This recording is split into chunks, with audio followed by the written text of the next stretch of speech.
डाक्तरଙ୍କ अवहेला जोगु एक महिला मृत्यु। कार्यरत डाक्तर अति तरबरिया भाव महाप्रणयन गाड़ी शव को उठाई भर्ती कले।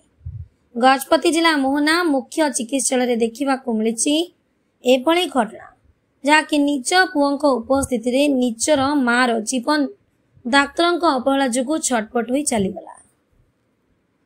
यह वर्तमान डाक्तरଙ୍କ उपरे लोकंक भरोसा भांगी जाइछि। सूचना मुताबक लिलीगढ़ पंचायत ढेपापतर ग्राम स्थित पाउलिना नायक बयस प्राय 60 वर्ष से लिलीगढ़ स्कूल रे पाचिका भावे काम तुलाउथिले। हठात बात्या मंथार प्रभाव रे देह असुस्थ अनुभव कले। 29 तारिख रे प्राय रात्र 9 घंटा समय ऑटो जोगे मोहना गोष्ठी स्वास्थ्य केन्द्र को आस्थिले। किंतु ग्रामवासी अभियोग प्रकार रोगी जाई अध घंटा परे डाक्तर आसी देखिबार 5 मिनिट परे तांको रूम को चली जाइथिले।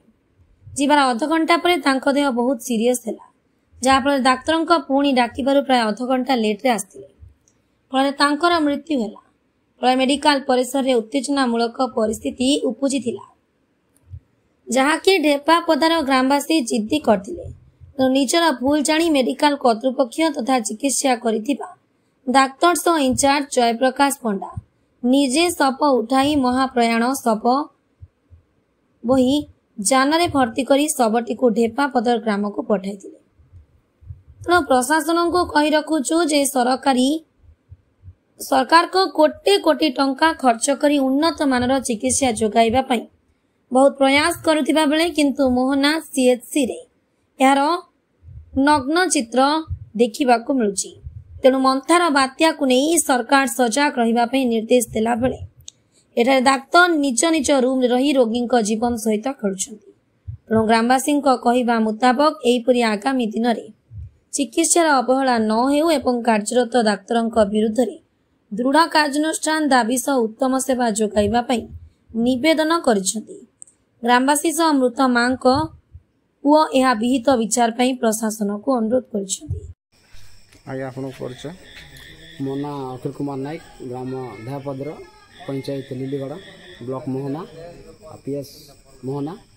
आमर बड़ मेडिकल को आसथिलु आमे बड़ मार देह असुस्थ जो से ठीक ठाक चला बुला करथिबा देह असुस्थ होइथिला।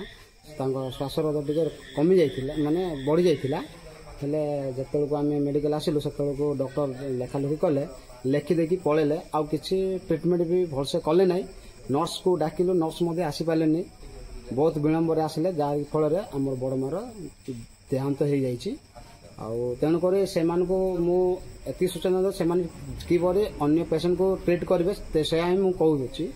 वर्तमान जो पेशेंट मृत्यु हेले एटा पय का दाय करू? डॉक्टर और नर्स ए दुई व्यक्ति। आगे आपन परिचय? मो गाँ लिलीगढ़ पंचायत ढेपापदर ग्राम अशोक कुमार नायक। कौन पे आसथिले मेडिकल कौन काम आसथिलु हमर से गोटे बड़ माँ को धरिक आइथिलु। एठु चलिकी गला एबे गोटे 1.5 घंटा भीतर मृत्यु देह घोषित है। मृत्यु हैला मृत्यु पे आपण कौन कहउछि? कौन कहउछि बोले एटा गोटे कौन गोटे ट्रीटमेंट करथिले से निश्चित वंचित होइता पुणे से हेई पारलानी। पर डॉक्टर पछरे आइला के नर्स भी कौन से गोटे देखा कर पारलेनी, सेति पय तार मृत्यु हैला। गजपति विभूति मलिकंक रिपोर्ट, आईजेबी न्यूज।